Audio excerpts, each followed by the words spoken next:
Kabilang sa mga dapat piliin tuwing national elections ang party list. Pero ang kadalasang mga tanong, ano nga ba ang isang party list group? Alamin sa Dapat Totoo, Election 2025 Special Report ni Tina Pangadiban Perez.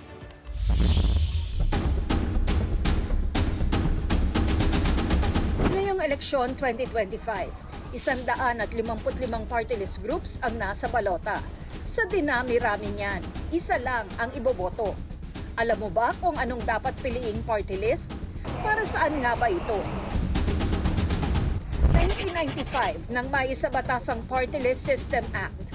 Sa ilalim nito, maaaring lumahok ang sectoral parties or organizations na kumakatawan sa marginalized at underrepresented sectors o sa mga sector na walang well-defined political constituencies. Maaari ring lumahok ang national at regional parties o organizations. Kasi wala silang baluarte, wala silang teritoryo na talagang solid yung support sa kanila. Dito pumapasok yung party list system. Ang objective ay i-representa yung kanilang region, advocacy, interest, or sector. Ang Kamara de Representante, bubuuhin ng 80% o 254 na district representatives at 20% naman o 63 seats ang sa party list representatives. Ang tanong, talaga bang marginalized o underrepresented ang kinakatawan ng mga tumatakbong party list?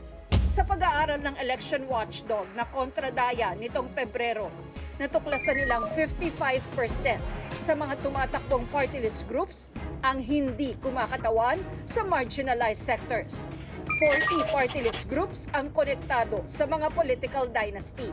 25 ang konektado sa mga malalaking negosyo. 18 ay konektado sa mga pulis o militar. 11 ang may kahina-hinalang advokasya. At 7 ang may kaso kaugnay sa korupsyon. Unfortunately, yan na nga yung nakita natin na trend the past elections. Kasi, kung titignan natin, pareho lang ang benefits, pareho lang ang budget na nakukuha na isang party list representative sa isang district representative. So, kung ikaw ay political family, ang party list, kung kontrolado mo ang probinsya mo o ang syudad, you have 200,000 votes, at least you get one seat in the party list system. Ayon sa isang political scientist, may butas ang party list system, kaya may nakakapasok na hindi nararapat. Nagkaroon ng dalawang desisyon ng Korte Suprema kaugnay sa interpretasyon ng Party List System Act.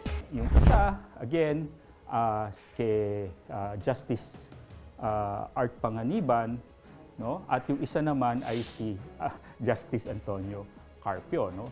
Doon kay Justice Panganiban, sinusugan niya yung spirit of the law ayon sa Constitution na ang party list system ay isang social justice tool na dapat ay para sa mga marginalized at underrepresented at iba't ibang sektor ng lipunan. So nakalista yung ibang sektor at iba pa. No?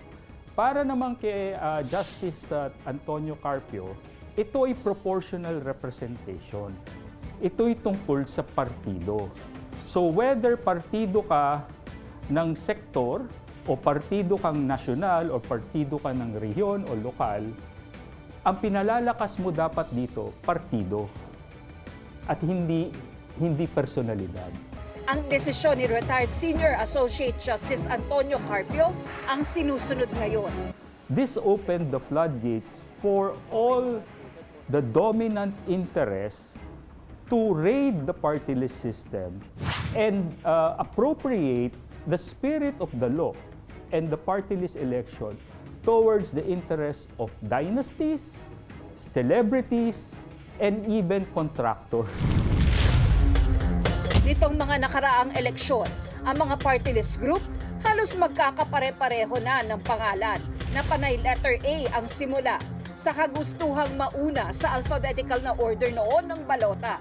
Pero noong 2013, nang desisyon ng COMELEC na imbes na in alphabetical order, ginawang raffle system o iraraffle na ang pagkakasunod-sunod ng pangalan ng party list sa balota. Kasi po masyado naman pong para po kasi nakakatawa na at para namang napakawalang kwenta ng COMELEC na ang i-accredit mo nakabase sa 1111, AAAA dahil lang para mauna di lahat na lang sila. Dito kasi sa atin, ang lagi nasa isip, pag nauna ka, madali, mas maaga at mabilis ang pagpili.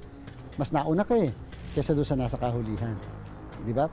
So, a matter of strategy rin talaga yan. But again, level playing field ang ginawa natin kung bakit tayo nag-raffle. Mismo ang COMELEC, naniniwalang dapat nang amyendahan ang Party List System Act. We should be able to convince the members of Congress, the Senate and the House of Representatives, to immediately revise and or amend 7941. Yung mga party list ngayon, madami po dyan naka-experience, ilang beses silang nananalo, biglang natalo. Biglang nawala sila. Kasi bakit? Kasi may mga pumasok because madami na rin po mga political families ang nagke-create ng party list. Kasi na-realize na nila, bakit nga ba, tayo na lang ang magpatakbo kaysa yung magsasama tayo. So, madami na rin pong ganon. So, yung traditional na mga party list organizations, nawawala. Yan na po yung present reality. Sa ngayon, iba't ibang panukala ang nakahain sa Kamara at Senado para sa reforma ng party list system. Maraming nagsasabi na dapat i-abolish na dahil wala naman silbi. Ang sa akin, hindi dapat i-abolish, kundi ayusin at bigyan ng diin na ito'y para sa mga sektor na marginalized at underrepresented. Dapat tignan ng botante, whether kandidato yan or a party list group, ay ano ba yung plano, ano yung programa. Kasi kung general motherhood statements lang ang sinasabi ng isang party list group, ay iwasan natin yan. At kung isang party list group ay sinasabing nire-representa niya ang farmers, nire-representa niya ang isang sektor or isang interes, dapat may kinalaman rin yung kanyang plano o programa sa kanyang sektor o interes na gusto niyang i-representa sa ating Kongreso.